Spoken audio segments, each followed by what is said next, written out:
Bom, graças a Deus, nós estamos aqui chegando aos momentos finais do nosso curso de Teologia Prática. Estamos estudando Teologia Pastoral e o livro que está sendo utilizado é esse daqui: Igreja, Denominação e Ministério. Tá bem? Os irmãos que já adquiriram estão podendo acompanhar um pouquinho melhor e a gente ainda tem algumas unidades aqui para vocês. Bom, nós vamos começar entendendo que o pastor ele é um administrador eclesiástico, cuja liderança deve preservar a unidade da igreja.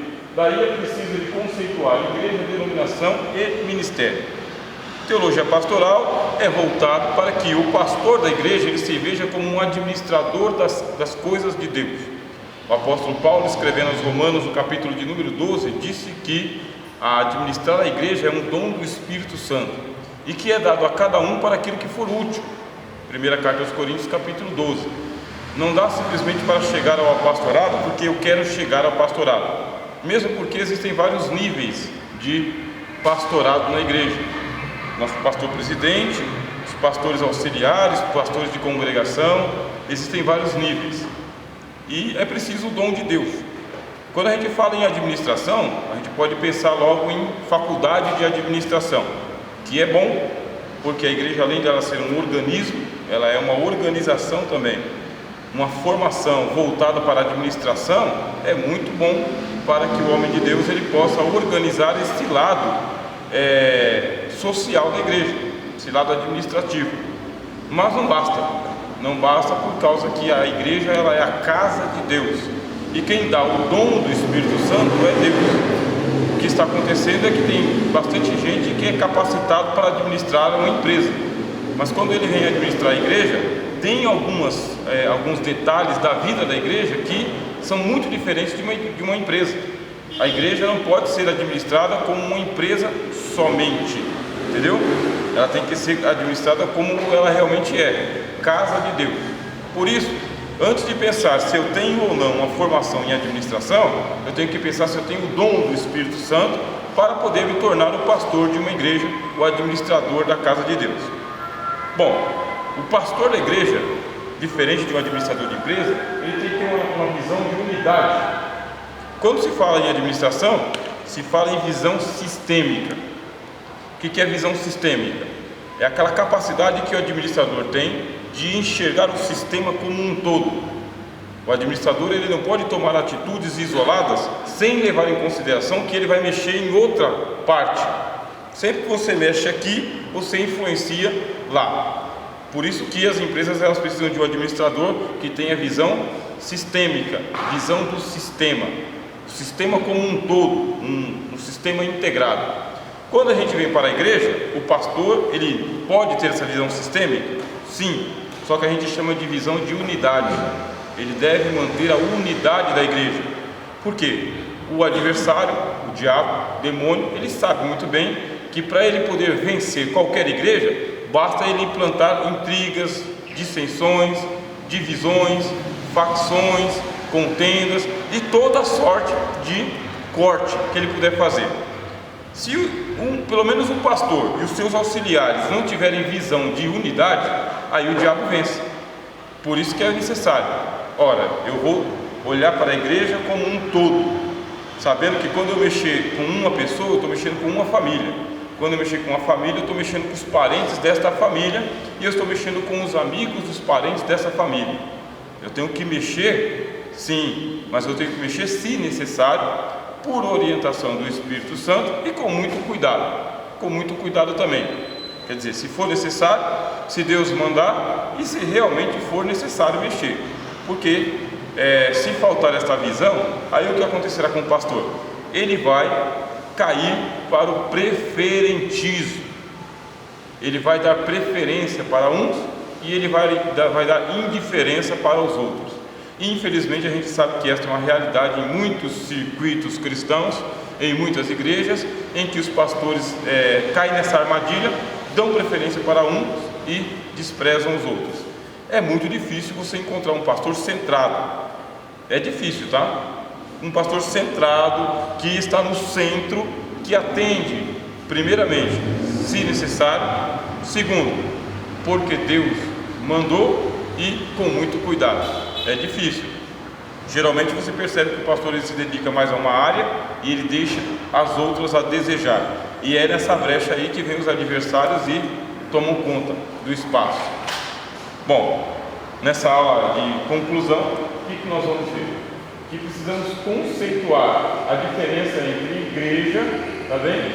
Denominação e ministério. Se vocês leram, vocês perceberam que tem diferença. Se o ministério ele for assim muito gigantesco, como é o caso das Assembleias de Deus, Ministério do Madureira, Ministério do Ipiranga, Ministério do Belém, pequenos ministérios, se for um trabalho muito gigantesco, aí você vai perceber que a definição de ministério que tem no livro é diferente. Eles pensam diferente. Só que eu procurei me apropriar do quê? Quando eu estava escrevendo o livro, do conceito bíblico de ministério. O que é que a Bíblia chama de ministério? E o que a gente descobriu? Que ministério é aquela vocação pessoal de um profeta, de um apóstolo e de um líder. Ele recebeu esse ministério e ele vai ter que fazer os investimentos para esse ministério crescer. Qual que é o conceito de ministério que as Assembleias de Deus elas mantêm para nós? Ministério é o conjunto de todas as igrejas que estão debaixo da mesma confissão de fé. Ministério do Belém, Ministério do Brás, Ministério da Madureira, Ministério Ipiranga, Ministérios Independentes. Eles chamam isto de ministério, o conjunto de igrejas. Não está errado, bem? Não está errado. O que eu estou dizendo é que eu procurei trazer o conceito mais próximo da Bíblia. E é por isso que você vai ter o ministério do profeta Isaías, ministério do profeta Ezequiel, ministério de Amós, ministério do apóstolo Paulo, ministério de Pedro. Por quê? Porque o ministério ele precisa de um líder, alguém que seja feito de carne e osso, que tenha nome, que tenha endereço, que você sabe aonde que ele pode ser encontrado. Biblicamente é assim. O ministério ele está restrito a uma pessoa e só ganhou esse sentido mais amplo hoje, de sendo conjunto de igrejas, porque as igrejas cresceram muito e adotaram esse tipo de nomenclatura. Compreenderam? Aqui começa então a dificuldade do exercício pastoral. Se ele não sabe a diferença entre igreja, denominação e ministério, fatalmente ele vai alimentar o quê? As divisões da igreja. O pastor que não sabe diferenciar igreja de ministério, igreja de denominação, denominação de ministério, ele não sabe diferenciar, ele pega e coloca tudo numa panela só e fala, é tudo a mesma coisa, ele vai ser responsável por alimentar um monte de divisões, tanto internas, pequenas, quanto divisões maiores lá fora. Agora, se você souber diferenciar, o que vai acontecer? Você vai saber servir a Deus com qualidade na sua denominação, com o seu ministério. Percebeu?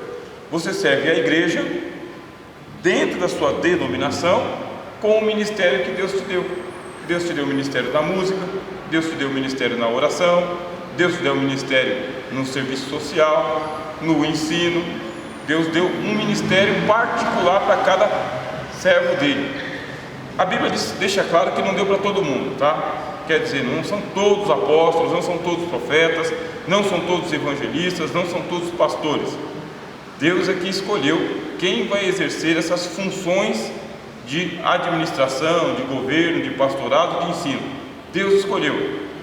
E muita gente na igreja, ele faz parte da membresia, mas ele tem um ministério particular, o que a gente chama de particular com Deus, né?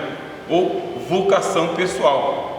Como seria interessante mesmo, que os nossos pastores eles deixassem claro que eles sabem a diferença entre uma coisa e outra, que a gente fosse governado, né, ou pastoreado por gente que está ilustrado, que está bem iluminado, que não fomenta o que a gente chama de sectarismo. O que é fomentar sectarismo? É alimentar divisões inúteis e desnecessárias, inclusive. Esse vai ser a temática da nossa aula de hoje. Fazer uma pequena pausa, se vocês já fazem suas perguntas. Espero que vocês estejam acompanhando as aulas que estão gravadas lá na internet, que eu estou mandando através do nosso canal do YouTube, porque vocês vão ter aí, depois das férias aí, tempo para poder revisar tudo isso.